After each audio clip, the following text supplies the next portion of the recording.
एक व्यक्ति जो पहले नेताओं के लिए जीत का ब्लूप्रिंट बनता था और अब खुद बिहार के लिए एक नई क्रांति लिख रहा है। उसके हर बोल में स्ट्रैटेजी, हर कदम में एक चुनौती। पोल स्ट्रैटेजिस्ट से पॉलिटिशियन, बैक स्टेज से सेंटर स्टेज। ये है प्रशांत किशोर, बिहार का वो गेम चेंजर जो सियासी खेल को पलट रहा है। 15 जुलाई 1977, बक्सर, बिहार। एक मिडिल क्लास ब्राह्मण परिवार में पैदा हुआ एक लड़का प्रशांत किशोर। उसके पिता डॉक्टर श्रीकांत पांडे एक डॉक्टर थे और माँ इंदू देवी ने उसमें डिसिप्लिन और एम्बिशन का। बक्सर और हैदराबाद में पढ़ाई की और NIT वारांगल से इंजीनियरिंग डिग्री ली। लेकिन प्रशांत का दिल ना तो क्लिनिक्स में था, ना ही कॉर्पोरेट ऑफिसेज में। उनका जुनून था लोगों के इश्यूज को समझना और उनका सॉल्यूशन देना। 2011 में उन्होंने UN में पब्लिक हेल्थ प्रोफेशनल के रूप में काम किया, लेकिन असली शुरुआत हुई 2014 में, जब उन्होंने नरेंद्र मोदी की लोकसभा कैंपेन के लिए स्ट्रेटेजी बनाई। ये था प्रशांत का पहला मास्टर स्ट्रोक, बीजेपी की हिस्टोरिक जीत। प्रशांत किशोर इंडिया के टॉप इलेक्शन स्ट्रेटेजिस्ट का नाम बन गया। उन्होंने IPAC Indian political action committee बनाई और एक के बाद एक चुनाव जिताए। 2014 में मोदी, 2015 में नीतीश कुमार, 2016 में ममता बनर्जी और 2021 में जगन मोहन रेड्डी। उनका फॉर्मूला था सिंपल: डेटा, ग्राउंड कनेक्ट और परफेक्ट मैसेजिंग। लेकिन 2020 में उन्होंने नीतीश कुमार के JDU से झगड़ा किया और पार्टी से निकाल दिए गए। प्रशांत ने कहा, मैं अब खुद मैदान में उतरूंगा। 2022 में उन्होंने जन स्वराज पार्टी बनाई और एक 5,500 किलोमीटर की पद यात्रा शुरू की, बिहार के 40,000 गाँव में जाति और क्लास के मुद्दों को उठाने के लिए। ये था उनका नया अवतार, स्ट्रेटेजिस्ट से लीडर।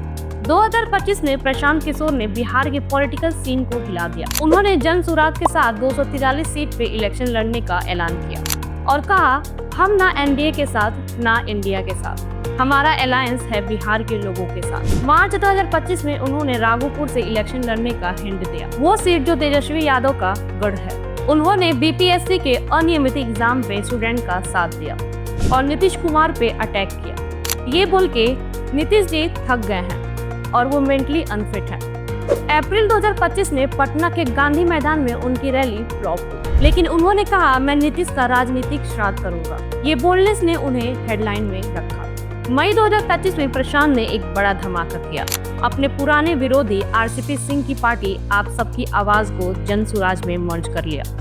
RCP को बड़े भाई कहा और नीतीश के नालंदा वोट बैंक को चैलेंज किया। उन्होंने चिराग पासवान की भी तारीफ की, हिंट दिया कि अगर चिराग बीजेपी छोड़े तो अलायंस हो सकता है। उन्होंने कहा, लेकिन NDA के साथ रहने तक कोई चांस नहीं। प्रशांत ने कास्ट बेस्ड सर्वे पे व्हाइट पेपर की मांग की और कहा, बिहार के लैंड सर्वे में करप्शन है, 25 से 50 लाख की रिश्वत चल रही है। ये इश्यूज ने उन्हें यूथ और ABC वोटर्स के बीच पॉपुलर बनाया। प्रशांत की पर्सनल लाइफ की बात करें तो उनकी शादी डॉक्टर जानवी दास से हुई और उनका एक बेटा है, लेकिन वो अपनी फैमिली को स्पॉटलाइट से दूर रखते हैं। उनका फोकस है बिहार।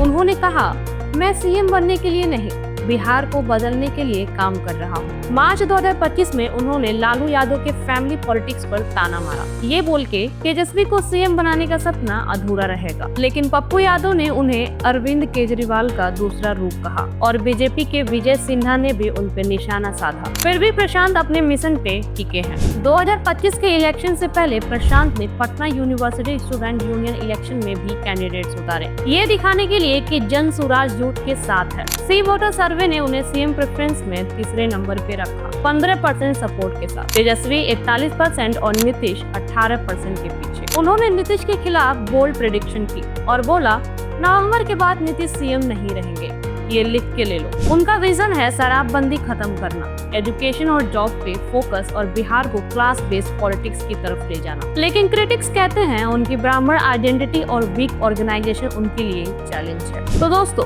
ये थी प्रशांत किशोर की कहानी, एक स्ट्रैटेजिस्ट जो खुद नेता बना, नीतीश और लालू के एम्पायर को चैलेंज किया और बिहार के लिए एक नया सपना दिखाया। क्या वो 2025 में किंग बनेंगे या किंग मेकर रहेंगे? ये सवाल बिहार के हर दिल में गूंज रहा है। आप क्या सोचते हैं? प्रशांत किशोर बिहार का गेम चेंजर या एक over hyped strategist? Comment box में अपनी राय जरूर शेयर करें और अगर ये इन्फॉर्मेशन पसंद आई तो लाइक, शेयर और सब्सक्राइब जरूर करें। मिलते हैं अगले वीडियो में। जय हिंद।